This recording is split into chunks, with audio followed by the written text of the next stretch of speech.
आता मार्केटमध्ये आपण फक्त 20% मार्केटची गरज आहे त्याचा पुरवठा करतोय मटणाचा। त्यामुळे मार्केटमध्ये डेफिशियन्सी खूप आहे आणि दिवसेंदिवस फार्म कमी होत आहे। बेसिकली 3च प्रश्न असतात। पहिले शेडला खर्च किती आहे, ब्रीड कोणतं घेऊ, तिसरी गोष्ट आम्हाला पैसे किती मिळतील।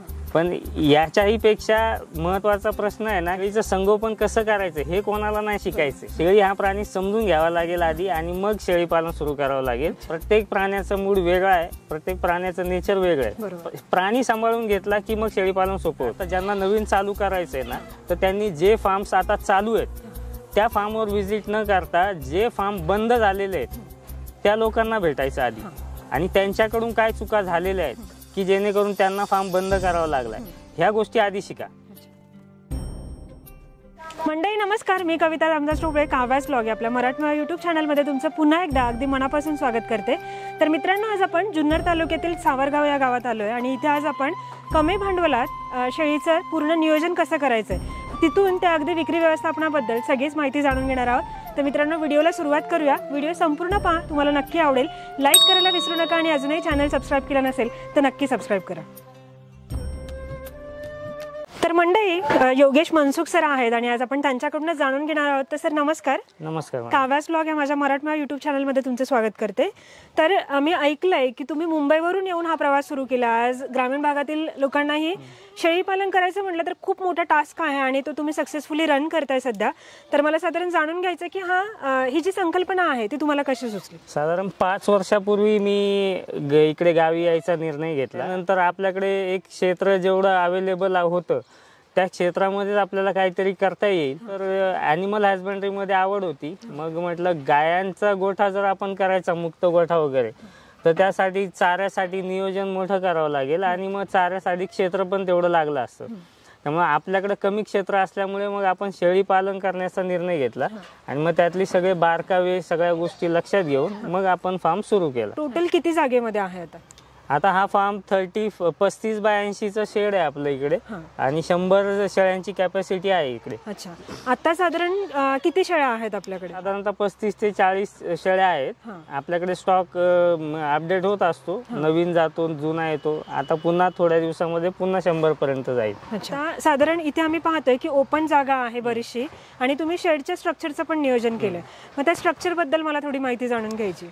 शेडचं स्ट्रक्चर जे आहे ना ते पूर्व पश्चिम असलं पाहिजे। कारण पूर्व पश्चिम असेल ना तर सकाळी आणि संध्याकाळी सूर्यप्रकाश शेडमध्ये येतो व्यवस्थित, त्यामुळे ओलावा राहत नाही आणि मग निर्जंतुकीकरण बऱ्यापैकी आपोआप होत राहतं। त्यामुळे ओलावा नाही राहत, सुकं राहतं आणि ईस्ट वेस्ट असल्यामुळे व्हेंटिलेशन पण चांगलं होतं। फक्त हवेशीर ठेवल्या पाहिजेत गोष्टी, जास्त कंजेस्टेड करून नाही होत मग। अच्छा, आता साधारण आपल्याकडे ज्या शेळ्या आहेत त्यांच्यामध्ये कोणकोणत्या जाती आपण निवडलेल्या आहेत?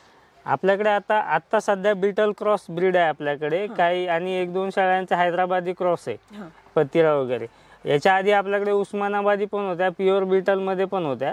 आता हळूहळू आपण बाकीचे ब्रीड पण इन्व्हॉल्व करतोय हळूहळू आणि आता पुढच्या लॉट मध्ये आपल्याकडे कोटा आणि पतिराचा काही स्टॉक येईल। आता आपल्याकडे जर आपण 10 शेळ्यांपासून सुरुवात करणार असू आणि एक साधं शेड बनवलं, फक्त छप्पर असेल आणि सेफ्टीसाठी जाळी वगैरे असेल बाजूनी, तर सर कमीत कमी 1.5 ते 2 लाख रुपयापासून शेळी पालन सुरू करू शकतात। अच्छा, म्हणजे फक्त शेडसाठी तितके पैसे लागतात की त्यामध्ये शेळ्या पण मिळतात? नाही, शेळ्या पण येतील त्याच्यामध्ये। अच्छा, शेड तुम्ही 10-15 हजारातही साधं सिंपल शेड बनवू शकता। अच्छा, आता बऱ्याच जणांचा तोच प्रश्न असतो की आपण त्यामध्ये मग लोन घ्यावं, शासकीय योजना घ्याव्या, असे बरेच प्रश्न पडतात। मग यासाठी जर मोठ्या प्रमाणात आपल्याला सुरुवात करायची असेल तर काही शासकीय योजना आहेत का? शासकीय योजना खूप आहेत त्याच्यामध्ये, पण शेड्यूल कास्ट, शेड्यूल ट्राईबसाठी त्या योजना जास्त आहेत। त्यामुळे ओपन कॅटेगरीमध्ये जे लोक असतील त्यापैकी बऱ्यापैकी कोणी ते करायला जात नाही, कारण ती खूप प्रोसेस आहे, खूप फॉलोअप द्यावा लागतो त्याला। त्यापेक्षा मी सजेस्ट करेल की तुम्ही 10 शेळ्यांपासून सुरू करा, साधं शेड बनवा, सिंपल।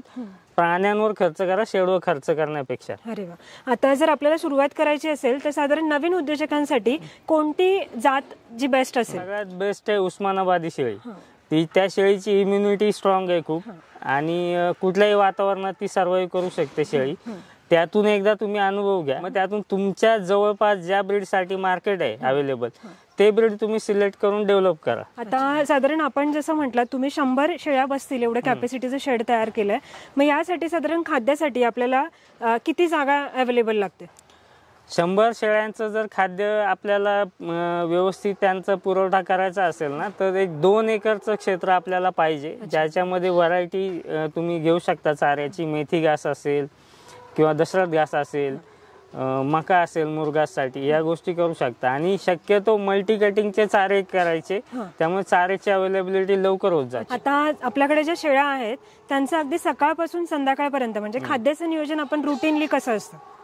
सकाळी अगोदर त्यांना खुराक देतो. त्याच्यामध्ये खुराकामध्ये गहू भरडा असतो, पॅलेट्स असतात, गोळी पेंड म्हणतात त्याला, हरभरा चुनी असते, हे सगळं मिक्स आपण त्यांना देतो सकाळी. त्याच्यानंतर साधारण 9-9:30 वाजता त्यांना आपण मुरघास देतो. मुरघास खाल्ल्यानंतर दुपारी 12-1च्या नंतर मेथी घास देतो आणि त्याच्यानंतर संध्याकाळी 5-6 वाजता भुसा, सोयाबीन भुसा, सुका चारा देतो. अच्छा, म्हणजे जर आपल्याला योग्य नियोजन करायचं असेल तर खाद्याचं नियोजन करूनच आपण चांगल्या क्वालिटीचं एक ब्रीड तयार करू शकतो. तर सर, आता आपल्याला ज्यावेळेस आपल्या प्रोजेक्टमध्ये पिल्लं खरेदी करायची असतील तर त्यावेळेस आपण काय गोष्टी लक्षात ठेवल्या पाहिजे? आपली शेळी ही आपल्या फार्मच्या बाहेर जात नसते चरायला. बरोबर. तिचं सगळं फिडिंग आपण जागेवर फार्म मध्येच करत असतो. त्यामुळे ती शेळी आणतानाच आपण फार्म मधली आणली पाहिजे. आपण जनरली काय करतो की स्वस्त मिळतात म्हणून शेतकऱ्याकडून शेळ्या घेतात, मग कुठून 2 घेतल्या, कुठून 3 घेतल्या, काही बाजारातून अजून स्वस्त मिळतात म्हणून तिकडनं घेतल्या. पण त्या शेळ्यांचं नेचर काय माहीत नसतं आपल्याला, त्यांच्या सवयी काय आहेत. त्यांना चाऱ्यासाठी बाहेर फिरायची सवय असेल तर त्यांना व्हरायटीचा चारा लागतो. मग त्या शेळ्यांना तुम्ही तुमच्या फार्ममध्ये बंदिस्त केलं की ती शेळी तो चारा खात नाही. आणि त्यांचे टायमिंग्स असतात, त्या टायमिंग्सला त्या शेळीला सोडायची सवय असते की 9 वाजता 10 वाजता तिचा मालक येणारे, सोडणारे, चारायला घेऊन जाणारे. पण तुमच्याकडे त्या शेळीला ती फॅसिलिटी नाही आहे. त्यामुळे मग ती शेळी तुमच्या असलेल्या परिस्थितीला, तुमच्या असलेल्या चाऱ्याला, सगळ्या गोष्टींना यूज टू होतपर्यंत मोठा टाइम जातो. तो 2 महिन्याचा असू शकतो, 3 महिन्याचाही असू शकतो. आणि मग त्यामध्ये जर ती शेळीची तब्येत खालावली, कमी झाली, ती आजारी पडली तर ती दगावण्याची पण शक्यता असते. आणि फार्मचा जर स्टॉक असेल तर ती पिल्लं त्या फार्मवरच जन्माला आलेली असतात. त्यांना फार्मवर वॅक्सिनेशन झालेलं असतं, डिवर्मिंग झालेलं असतं. आणि त्यांना फार्मवर जे 3-4 प्रकारचा लिमिटेड टाईपचा जो चारा मिळतो तो खायची त्यांना सवय असते. त्यामुळे फक्त त्यांचा आपल्या फार्मवर आल्यानंतर फक्त जागेत बदल होतो, मॅनेजमेंटमध्ये बदल होतो, पण त्यांचं जे चारा आहे तो बऱ्यापैकी सेम असतो. त्यामुळे त्यांना तेवढा फरक नाही पडत. एक 8-10 दिवसात ते सर्व्हाइव्ह करतात. आपण जिकडनं शेळ्या खरेदी करतो, आपल्याला तिकडनं जरी त्याचा डेटा मिळाला की डिवर्मिंग झालेलं आहे, तरी तो किती ऑथेंटिक आहे हे आपण सांगू शकत नाही. त्यामुळे आपल्याकडे फार्मवर स्टॉक आल्यानंतर आपण डिवर्मिंग करणे, डिवर्मिंग केल्यानंतर स्टॉक एकदा सेट झाला आपल्या फार्ममध्ये की मग वॅक्सिन करायचं. वॅक्सिनेशन ते सीझन नुसार आहे. आताच्या ह्या वेळेला जर आलंय स्टॉक नवीन आला तर ईटीचं वॅक्सिन पहिलं करावं लागेल. आणि थंडीच्या टायमात जेव्हा येतो स्टॉक नवीन त्यावेळेला PPR करावं लागतं. आणि FMDचं जे आहे ते लाळ्या खुरकत जो रोग येतो त्याच्यासाठी FMDचं एक करावं लागतं. आणि डिवर्मिंग दर 3 महिन्याला झालं पाहिजे. छोटी करडा असतील तर 1.5 महिने होतपर्यंत डिवर्मिंग करायचं नाही, कारण त्यांचं रुमेंट तोपर्यंत डेव्हलप झालेलं नसतं. ते फक्त दूध पित असतात, चारा थोडाफार खातात 3 आठवड्याने, पण त्यांचं रुमेंट तेवढं डेव्हलप नसतं. फक्त डिवर्मिंग उपाशी पोटी करायचंय, कारण ज्या वेळेला शेळीच्या पोटामध्ये अन्न असेल तर ती रवंथ करत राहते. आणि ज्या वेळेला आपण जर पोटात अन्न असेल आणि आपण औषध दिलंय डिवर्मिंगचं तर ते अन्न औषध आतड्यांपर्यंत जात नाही, मग ते तिच्या चाऱ्यासोबत रवंथ होत राहतं. तर ते जंतांनी औषध ते त्यांच्यापर्यंत गेलं पाहिजे तर ते जंत मरणार आहेत. आणि ज्या वेळेला त्यांचं पोट पूर्ण रिकाम असेल त्यावेळेला ते डायरेक्टली तिथे जातं औषध आणि ते जंत ते औषध पितात आणि मग ते मारतात. उद्या सकाळी डिवर्मिंग करायचं ना तर आज दुपारनंतर चारा पूर्णपणे बंद करायचा. त्यामुळे सकाळपर्यंत पूर्ण त्यांचं पोट रिकामं होतं. डिवर्मिंग करायचं, त्यानंतर 2 तासांनी खायला जायचं. तर सर शेळी जर नियमितपणे माझ्यावर यावी यासाठी आपण काय काळजी घेतली पाहिजे? मिनरल मिक्सचर आणि डिवर्मिंग ह्या दोन गोष्टी मस्ट आहेत. मिनरल मिक्सचर तुमचं रेग्युलर असेल शेळ्यांना तर त्यांच्या बॉडीमध्ये मिनरल्सची डेफिशियन्सी येत नाही, मिनरल्स मेंटेन राहतात. मग शेळ्यांचं जे लाईफ बॉडीचं सायकल आहे ते रुटीनमध्ये राहतं आणि मग शेळ्या रेग्युलर दर 3 आठवड्यांनी वगैरे मास करतात. आता आफ्टर डिलिव्हरी आपण साधारण पिल्लांची काळजी कशी घेतली पाहिजे? पहिल्यांदा की आपण डायरेक्टली छोटी करडा असतात त्यांना घेतो लगेच दूध पाजतो, तसं नाही करायचं. शेळीच्या जेव्हा कास असते ना, शेळीच्या सडांमधून दूध जेव्हा पहिल्यांदा आपण त्या करडाला पाजणार असतो त्यावेळेला प्रत्येक दोन्ही सडांमधून आहे ना 2-3 धारा ह्या खाली सोडून द्यायच्या. कारण त्याच्यामध्ये ना 5 महिन्यासाठी ते सड तिची कास ब्लॉक झालेली असते गाभण काळामध्ये. त्यावेळेला ती शेळी खूप वेळेला खाली बसते, उठते, सगळे इन्फेक्शन बॅक्टेरिया त्या सडांमध्ये जातात. तर त्याचं इन्फेक्शन मग करडांना होतं. मग त्यासाठी ते आधी कास गरम पाण्याने कोमट पाण्याने धुवून घ्यायची आणि 2-3 धारा त्याच्या खाली सोडून द्यायच्या आणि मग करडांना दूध पाजायचं. आणि करडांना पाजताना खूप थोडं 2-3 दिवस दूध पाजायचं. एकदम त्याचं पोट भरण्यासाठी दूध पाजायला गेलं की त्यांना ते डायजेस्ट होत नाही, कारण ते चिकाचं दूध असतं, त्याच्यामध्ये प्रोटीन्स खूप जास्त असतात ज्याने बकरांची त्या करडांची इम्युनिटी बनत असते त्या दुधावर. त्यामुळे ते एक 50 ml किंवा त्यापेक्षाही कमी एका वेळेला पाजलं पाहिजे. तर सर आता हिवाळा पावसाळा उन्हाळा या बदलत्या ऋतूंमध्ये आपण शेळ्यांची काळजी कशी घेतली पाहिजे? पावसाळ्यामध्ये ना जेव्हा पाऊस सुरू होतो त्याच्या अगोदर आपलं ETचं वॅक्सिन आणि डिवर्मिंग ह्या 2 गोष्टी कंप्लीट झालेल्या पाहिजे. आणि पावसाळ्यामध्ये चाऱ्याचं नियोजन थोडं चेंज करायचं की चाऱ्यामध्ये सुका चारा पावसाळ्यात जास्त द्यायचा, ओला चारा जो हिरवा चारा तो कमी द्यायचा. त्याचं कारण पावसाळ्यामध्ये काय होतं, ओल्या चाऱ्यामध्ये पाण्याचं प्रमाण जास्त असतं, तो सुकत पण नाही चारा लवकर.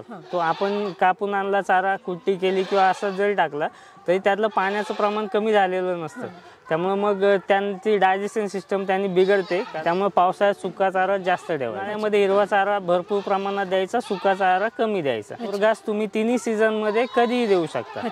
थंडी जास्त असेल तर बल्ब लावू शकतो आपण, ते 200 वॅटचे बल्ब येतात, पिवळे बल्ब, ते बल्ब लावू शकतो, त्यांनी हीट जनरेट होते. आणि पडदे वगैरे असतील ते बंद करून ठेवायचे. तुम्ही लेबर मॅनेजमेंटचं कसं नियोजन करता? शेळी पालनामध्ये लेबर हाच खरा सगळ्यात मोठा प्रॉब्लेम आहे. तुमच्याकडे 100 जनावर असतील ना तर त्या प्रत्येकाचं नेचर वेगळं आहे, त्याचा मूड वेगळा आहे, प्रत्येकाच्या सवयी वेगळ्या आहेत. आणि शेळी पालनामध्ये मग तुमची शेळी हिटवर येणं आहे, ती मेटिंग करणं असेल, मग ती शेळीची डिलिव्हरी आहे, डिलिव्हरी झाल्यानंतर करडांचं संगोपन आहे, एवढ्या सगळ्या छोट्या छोट्या प्रोसेस आहेत. त्याच्यात लसीकरण, डिवर्मिंग, चाऱ्याचं रोजचं प्लॅनिंग, ह्या सगळ्या छोट्या छोट्या गोष्टी लेबर्स नाही करू शकत. त्यामुळे लेबर जरी तुमच्याकडे काम करत असेल फार्मवर तरी सकाळी संध्याकाळी डे टू डे ऍक्टिव्हिटी काय चालू आहेत इथे फार्मवर ते स्वतः लक्ष दिलं पाहिजे, तर त्या गोष्टी शक्य आहेत. तर हे प्रत्येक नवीन उद्योजक जे शेळी पालनामध्ये येऊ इच्छितात त्यांनी लक्षात ठेवलं पाहिजे की हा व्यवसाय असं नाही की तुम्ही ओपन करून दिलाय, सुरू करून दिलाय आणि तुम्ही त्यातून बाहेर पडलात. नक्कीच त्यामध्ये कुठेतरी फेल्युअर आपल्याला जास्तीत जास्त पाहायला मिळतात आता. मग त्यामुळे जर तुम्ही व्यवसाय सुरू करताय तर तुम्हाला पूर्णपणे लक्ष देणं गरजेचंच आहे. आता महत्त्वाचा प्रश्न म्हणजे तुम्ही मुंबईवरून आलात, त्यानंतर ह्या प्रोजेक्टला सुरुवात केली, अनेक समस्या आल्या असतील, त्यावर अनेक उपाययोजना केल्या असतील, तर त्यातील काय अनुभव आम्हाला ऐकायचे? ज्यावेळेला आपण प्रोजेक्ट चालू केला ना तर आपण सुरुवातीला 20 शेळ्या आणल्या. आपल्याला अनुभव नसल्यामुळं वॅक्सिनेटेड स्टॉक नव्हता, डिवर्मिंग नव्हतं, त्यामुळे शेळ्या आजारी पडल्या. त्यात 2-3 शेळ्यांची मॉर्टिलिटी झाली, मर झाली. त्याच्यात लोक यायची ज्यांचा काही संबंध नसतो किंवा ज्यांनी कधी त्यात काम केलेलं नाहीये असे लोक येणार, मग ते सल्ले देणार की सगळ्याच शेळ्या जायच्या आधी फार्म बंद कर. पण एक ठरवलं होतं, आपल्याकडे 5 शेळ्या राहिल्या तरी 50 करायची कॅपॅसिटी आणि तेवढी जिद्द आपल्यामध्ये आहे आणि त्यामुळे मग आपण सर्व्हाइव्ह केलं त्यातून. म्हणजे ही खरंच खूप मोठी समस्या होती आणि त्यावर उपाययोजना म्हणजे त्यांची जिद्द. तरी हे प्रत्येक उद्योजकाने लक्षात ठेवलं पाहिजे की समाज आपला पाय खेचण्यासाठीच आहे, वरती जाण्यासाठी कोणीच कोणाला मदत करत नाही. फक्त आपण एक जिद्द ठेवायची की कोणत्याही क्षेत्रातून येऊ द्या, आपल्याला जर व्यवसाय करायचा असेल आणि त्याला जर सक्सेसफुल करायचा असेल तर कॉन्फिडन्स हा खूप महत्त्वाचा आहे. एक ध्येय गाठणं किंवा एक गोल सेट करणं हे फार महत्त्वाचं आहे, तेव्हाच बिझनेस सक्सेसफुल होतात. आणि ते तुम्हाला गेल्या 3 वर्षापासून आम्ही पाहतोय. म्हणजे लेंडी उरते, तर तिचं पुढे नियोजन कसं करतो? तर लेंडी खतापासून आपण गांडूळ खत पण बनवतोय आणि लेंडी खत पावडर हे 2 प्रोडक्ट आपण विकतोय शेतकऱ्यांना. साधारण आपल्या ह्या ज्या शेळ्या आहेत त्यांच्या विक्री व्यवस्थापनाचं नियोजन कसं असतं? म्हणजे आपल्याकडे पिल्ला आल्यानंतर पिल्लापासून आपण विक्री करायला जाईपर्यंत साधारण कालावधी किती महिन्यांचा असतो? आपण जेव्हा पिल्लं खरेदी करतो किंवा ज्या वेळेला आपल्या फार्मवर पिल्लं होतात तर त्यावेळेला त्याच्यानंतर ती पिल्लं 6 महिन्याची होतपर्यंत तरी आपण विक्री करत नाही. कारण त्या 6 महिन्यामध्ये त्या पिल्लाचं पूर्ण त्याच्या बॉडीचं स्ट्रक्चर कसं असेल, पुढे वाढ कशी होईल हे आपल्याला कळतं. त्यामुळे मग त्यावेळेला सिलेक्ट करता येतं आपल्याला ब्रीडिंगसाठी किंवा मग कुर्बानीसाठी या गोष्टी तेव्हा आपल्याला सिलेक्ट करता येतात. त्यामुळे 6 महिन्यापर्यंत पिल्लांची फक्त काळजी घेणे व्यवस्थित आणि त्यांची वाढ चांगली करणे हे काम आपण करतो. अच्छा. आणि मग त्यानंतर विक्री व्यवस्थापन सुरू होतं. तर ज्यांना पाळण्यासाठी फार्म, नवीन फार्म, गोट फार्म करणारे असतील किंवा शेतकरी असतील, हे आपल्याकडून घेऊन जातात इथून. आणि बाकी मग काही त्यातून बोकड आपण सिलेक्ट करतो की ज्यांचं वेट गेन जास्त चांगलं आहे, तर असे बोकड आपण ईद मार्केटसाठी सिलेक्ट करतो आणि मग ते ईदला विकतो आपण. अच्छा. आणि तिसरं म्हणजे कटिंग. म्हणजे बेसिकली विक्री व्यवस्थापनामध्ये ह्या 3 बेसिक गोष्टी लक्षात ठेवणार: ब्रीडिंग, कुर्बानी आणि कटिंग. जर वॅक्सिनेशन आणि डिवॉर्मिंग रेग्युलर असेल ना तर शेळी 90% शक्यताच नाही का ती शेळी आजारी पडेल. पण क्वचित असं एखाद्या वेळेला होतं की चाऱ्यातून काही हे झालं तर फक्त पोटफुगी किंवा पोट दुखणे अशा गोष्टी होतात. मला बेसिक प्रथमोपचार माहीत असतील तर डॉक्टरांच्या सल्ल्याने ते करायचे. एलिव्हेटेड फार्म्स हे काम करण्यासाठी आपल्याला कन्व्हिनियंट होतं, शेळ्यांना बसण्यासाठी पण कन्व्हिनियंट होतं, हे ठीक आहे. पण त्याचं जे आर्थिक गणित आहे ते आणि साधं आपला जो फक्त छप्पर असलेलं शेड याचं पूर्ण खूप फरक आहे. एलिव्हेटेड फार्मला खर्च खूप जास्त येतो. त्यामुळे सुरुवात करताना 10 शेळ्या असतील तर साधं छप्पर असेल, बाजूने फेन्सिंगची जाळी असेल, एवढं असेल इनफ आहे. निवारा पाहिजे फक्त, आणि तुमचं खाली मुरुम असेल तरी चालेल, फक्त त्याची साफसफाई ठेवली पाहिजे. तर मित्रांनो, अशा प्रकारे आपण या संपूर्ण व्हिडिओमध्ये कमी भांडवलात आपल्या शेडचं नियोजन कसं करायचं आणि त्यातही 100 शेळ्यांचं कसं नियोजन करायचं याबद्दलची संपूर्ण माहिती जाणून घेतली. या व्यतिरिक्त तुम्हाला काही प्रश्न असतील तर ते नक्की कमेंटद्वारे कळवा. व्हिडिओ आवडली असेल तर नक्की लाईक करा आणि अजूनही आपला काव्यास ब्लॉग हा मराठमोळा यूट्यूब चॅनल तुम्ही सबस्क्राईब केलं नसेल तर नक्की सबस्क्राईब करा. तर मित्रांनो, हा ब्लॉग आता मी इथेच संपवते. जय हिंद, जय महाराष्ट्र.